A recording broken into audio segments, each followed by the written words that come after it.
તારીખ 20 જૂનના રોજ કચ્છ જિલ્લા કલેક્ટરના માર્ગદર્શન અને સૂચના અનુસાર પ્રાંત અધિકારી અંજારના માર્ગદર્શન હેઠળ મામલતદાર ગાંધીધામની ટીમ દ્વારા પોલીસના સહયોગથી ગાંધીધામ તાલુકાના સિણાઈ ખાતે સરકારી ટાવર્સની જમીન પર થયેલ ગેરકાયદેસર દબાણ દૂર કરવાની કાર્યવાહી હાથ ધરવામાં આવી હતી. આ કામગીરી દરમિયાન સિણાઈના ટાવર્સ સર્વે નંબર 496 પૈકીની આશરે 6500 ચોરસ મીટર સરકારી જમીન પર દબાણ કરતા નરસિંહભાઈ દેવી પૂજક સહિત અન્ય વ્યક્તિઓ દ્વારા અનધિકૃત રીતે આશરે 15 જેટલા કાચા પાકા મકાનો તેમજ જમીનની ફરતે દિવાલનું બાંધકામ કરીને રહેણાંક અને વાણિજ્યિક પ્રકારના દબાણો કરવામાં આવ્યા હોવાનું જણાયું હતું.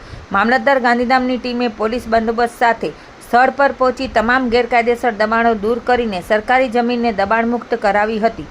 આ કાર્યવાહીના પરિણામે કુલ 6500 ચોરસ મીટર સરકારી જમીન દબાણમુક્ત કરવામાં આવી છે, જેની જંત્રી મુજબ અંદાજિત કિંમત 72 લાખ રૂપિયા થાય છે.